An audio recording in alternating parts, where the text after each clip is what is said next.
Welcome back, everybody. It's Zach here, bringing you guys another fantasy football video. Bit of a bonus one here. Just gonna give you guys another mock draft. I figured I recently did another sleeper mock draft from pick 1 in a 10-team half PPR, and figured I'd sort of give you guys a mix match here. So I'll give you guys one from pick 10, and I'll follow this up with another one from pick 5, and then I'll do the same thing for other platforms. Try and give you guys just a good baseline, something to go off of, regardless of which platform and draft selection you're going from, so that you guys can use them as reference going into your draft.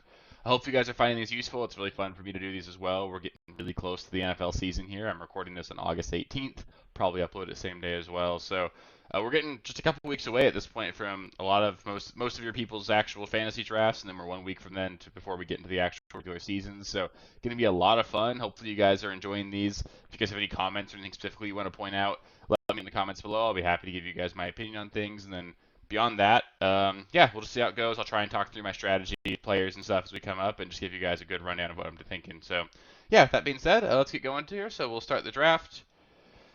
It's interesting to see CeeDee Lamb go number 1 overall. I think we might see that more and more, CeeDee or Tyreek, because of the minor concerns surrounding surrounding Christian McCaffrey's injury. For me, I'm really stoked to get AJ Brown here. I was really worried about pick 10 actually going into it because I was worried I was going to see AJ Brown go instead of Garrett Wilson. But for me, AJ Brown, he's a really easy selection here. And then normally when I'm at the 10-11 pick, so when I'm going at that turn, I do sort of want to emphasize getting a running back and a receiver. So for me, I'm going to take the highest running back on the board for myself, and it's actually going to be Kyren Williams here. Jahmyr Gibbs, Taylor, and Saquon all in consideration there. Just some red flags with each of those other guys. I like Kyren the most of them. Jahmyr Gibbs being a little bit banged up scares me. A little concerned about Saquon in the new offense. He should still be fantastic, but just didn't want to go there. And then Jonathan Taylor, I haven't really seen him with Anthony Richardson. For whatever reason, I'm just a little bit below consensus on him. So here we go now. We're moving into our third pick. So again, we could look at quarterback here. Obviously, the first selection off the board for us. Mike Evans would be the first receiver for us. For me, I actually do have Nico Collins ranked a little bit higher. That's not necessarily saying I can't go both here. I think I'm looking probably at going Nico and Mike Evans just to really build out a really stacked wide receiver room. We've got Kyren, which feels like a really solid anchor to like a potential hero RB build here. And then beyond that, like I like Jalen Hurts here, but if I'm going to take a quarterback this early, I want to get a value on him. I don't feel like that's a great value. I'd rather wait for the later rounds and see if we can get someone like one of my guys, like Jordan Love, Kyler Murray, one of those kinds of guys a lot later. Jalen Hurts is a little bit more interesting here because I already have AJ Brown, but in general, that's a little too rich for my blood. Taking a first and a third round pick from the same team, that's a little risky for me. I would prefer, if I was going to stack Jalen Hurts, I'd prefer to be stacking him with a guy like Devonta Smith, so you're less exposed to that Eagles offense. So for me, I'm going to go Nico Collins and Mike Evans. We've got a really great roster here. Remember, this is a 2 flex build as well, so just keep that in mind. We can go with 4 wide receivers if we want to. Hopefully we can get one more running back to fall to us. I don't love going into round 6, round 7, honestly, without 2 running backs. So if we can get another running back to make it here, that'd be fantastic. Kenneth Walker would be a great selection if he makes it, and he did. That's great. Devonta Smith would have been a pick here for me if he was available, and I didn't have AJ Brown already, but I'm not going to do that. So looking at the running back position here, Kenneth Walker is certainly my favorite player on the board. Najee Harris, he's going to climb up a lot of people's ranks as well. We just got news a little bit before I was recording this as well that Jaylen Warren is dealing with a hamstring injury now. He's going to miss a couple of weeks. It means he's really up in the air for week 1. I would anticipate him being likely out for the first week. The reports are a 2 to 4 week injury, so he'll probably miss 1 or 2 weeks in the regular season. And then it's just a matter of whether he even gets ramped up and can be fully healthy, and we do know that those hamstrings can linger. So Najee Harris is certainly a target for me if we can get him the next come around. But so Kenneth Walker is probably going to be our pick at the running back position. We'll just go ahead and get that one done here. And then beyond that, we've got a couple options here. One is Mark Andrews. He is certainly interesting here. If we look at the tight end position, Trey McBride did go, but I do find that Mark Andrews is still a tier 1 tight end for myself, so I do love getting him. If I wanted to go receiver, there are still a lot of guys on the board I like, but Devonta Smith is a pretty clear tier ahead of all the other guys on the board, and I can't take him because I don't want to have AJ Brown and Devonta Smith. At quarterback, we could go Anthony Richardson, but I'm not super willing to do that here in the 5th round. I'd prefer to see if he falls, or if I can get like Jordan Love or Kyler later. So I think we'll go Mark Andrews here. Feel really solid about our tight end here. It's always nice to see a tight end run after you take your tight end too, because it means you got ahead of that sort of run. We really did get the best player, even though they got taken just 2 picks after us. So that's really great to see. Beyond that, we're not going to take a tight end the rest of the draft here. Really hoping we can see Najee fall to us here, give us that 3rd running back. So that's fantastic. We're going to take Najee for sure. And then beyond that, we could go Kyler Murray. We know he's a favorite of mine. If we put the quarterback position here, there are really three quarterbacks left on the board that I'd like, and there are plenty of teams without a quarterback still. We've got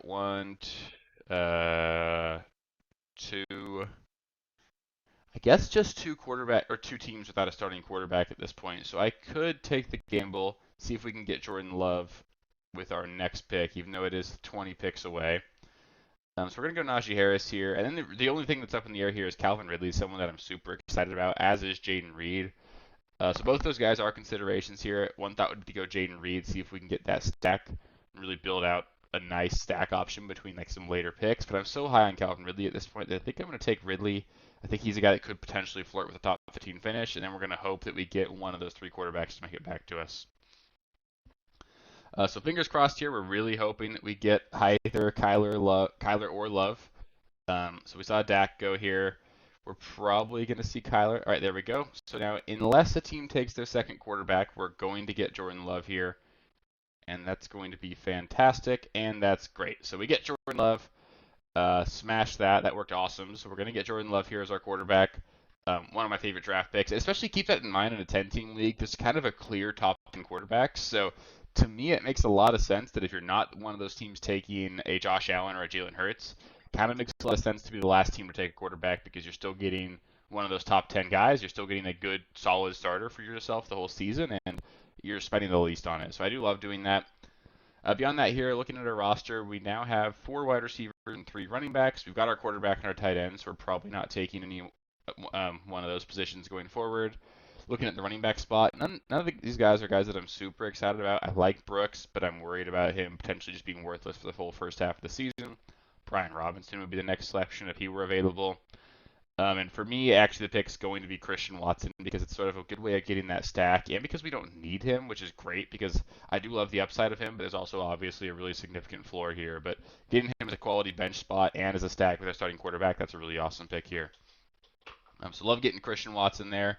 Beyond that, we're probably just looking to sort of fill out wide receivers and running backs the rest of the draft here. We're not really looking at taking a kicker or a defense. Again, if you were drafting this early, it's not something I would recommend doing. I would highly recommend taking 2 more position players and just picking up a kicker and defense when the actual season starts. So looking at our flex here, I've sort of come around a little bit on Ezekiel Elliott. I sort of think that he's just going to end up being potentially a workhorse running back for a good offense, even though I don't think he's very good at football anymore. But that being said, Blake Corum's going to be an auto pick here for me. We already have Kyren Williams. I want to just give ourselves that security, especially because behind Kyren, we only have Walker and Najee, so our running back room does get pretty scary if we do lose Kyren. Then after that, looking at other positions here, Chase Brown's a really great option for me at running back position, a guy that's got a shot to be the starting running back for the Bengals. Curtis Samuel's interesting. He's someone that I'm super excited about this season. I mentioned Zeke already. But I think I'm going to shoot for upside here. I'm probably going to go with Chase Brown. Just hope he can get a stranglehold on a starting job in Cincinnati, and then he could end up being like a weekly starter for us. So we've got 3 picks left here. Again, we're probably not going to target defenses or kickers because I don't like taking those guys this early. It just makes a lot more sense to me to give yourself that flexibility. See if you can draft some handcuff running backs. Like drafting a J.K. Dobbins, for example, would be great here if you see a situation where the starter goes down. Or like Jalen Wright, great option here because if Jalen Wright, if we see an injury to Mostert or HM before the start of the season, Wright's going to be fantastic. So I kind of, especially later on in the draft, I love taking these handcuff running backs. They're guys that will be able to get a lot of information on potentially before the season, especially these are guys that you're going to need to maybe cut to pick up a kicker or a defense. So Jalen Wright, and then probably another handcuff because I'm not super stoked by any of these wide receivers. We're going to go Tyler Algier as well. So again, like you can kind of see we took 4 semi-handcuff running backs in a row. It's just really great to target those guys later on in drafts because they give you a ton of upside, and you're really losing nothing if you drop them. You drafted them this late, but we know that upside is insane. Don't want to be too exposed to the running back position here. Probably looking at 1 receiver if we can. Marshawn Lloyd would have been an option, as would Ty Chandler. I liked what I saw out of Ray Davis yesterday in preseason as well, but because we only have 4 wide receivers, I'm going to try and look and add 1 more guy. It's probably going to be Rashid Shaheed, who I'm pretty high on, although I do think Joshua Palmer gives us a pretty solid floor. Um, hmm. Yeah, I think I'm going to go with someone that I think has a little bit more upside. I'm actually going to go with Khalil Shakir, a guy that does have a shot to be the wide receiver one for the Buffalo and could potentially end up being a huge payoff. And if he doesn't have that role early on, he's an easy cut. So good kind of last pick there in Khalil Shakir. Yeah, so super quick draft here. Hopefully you guys found this useful. I'm pretty happy with this team. If we'll just run through the roster one more time, you guys can let me know what you think about it. But Jordan Love at quarterback, really satisfied about that. Again, he's a guy that I'm really targeting in most of my drafts right now. At running back, we've got Kyron Williams and Kenneth Walker to go along with Najee Harris, Blake Corum, Chase Brown, Jalen Wright, and Tyler Algier. So a lot of upside behind those starters that I'm really satisfied with. At receiver, we've got A.J. Brown, Mike Evans, Nico Collins, Calvin Ridley, Christian Watson, and Khalil Shakir. Love that receiver room. I think we've got a ton of depth there and a lot of upside as well. And then tight end, we got a stud in Mark Andrews. So overall, there's really no weakness to this team. If I was going to poke holes in it, it would be, I guess, the quarterback position. But I'm so confident in Jordan Love that I don't feel like that's going to be a weakness. And then at running back, RB2, a little bit scarier with Kenneth Walker just because he has been a little bit up and down, really hot and cold. But giving him as my running back 2, I'm more than comfortable with that. So I really like this team. Probably give it like a B+, A-, and I feel really solid going into the start of the season with this roster. So, yeah. If you guys like the team, if you have any comments about it, feel free to let me know in the comments below. Love interacting with you guys there. If you guys want to see more videos like that, if you guys have any specific mock draft requests, specific platforms, draft formats, scoring formats, pick spots to go from, let me know in the comments as well. I can try and get as many of these out as we can because I think these are going to be about as useful to you guys as they can be, especially as you guys are really getting into the thick of it for your draft seasons here. So, yeah, hopefully you guys enjoyed it, and a lot more of these are going to come, a lot more content going forward, and if you liked it, please do make sure to give the video a thumbs up. Make sure to subscribe to the channel as well. There will be 4 videos a week throughout the rest of the off season and regular season. At least 4 videos a week. There's probably going to be a lot more over the next couple weeks because I want to get you guys a lot of content as you guys are really combing through draft season, and just going to keep putting out as much as we can, and hopefully you guys want to tag along for the ride. So, yeah, appreciate you guys, and it's going to be a lot of fun. Getting super excited. I'll catch you with the next one. Peace. Thank you guys for watching. If you haven't already, please be sure to subscribe to the channel, like the video, check out these other videos here if you haven't. If you want more content, please feel free to follow me on Twitter at RealSteelFFB. I'll be more active on there as the season goes on. Thanks. Catch you later.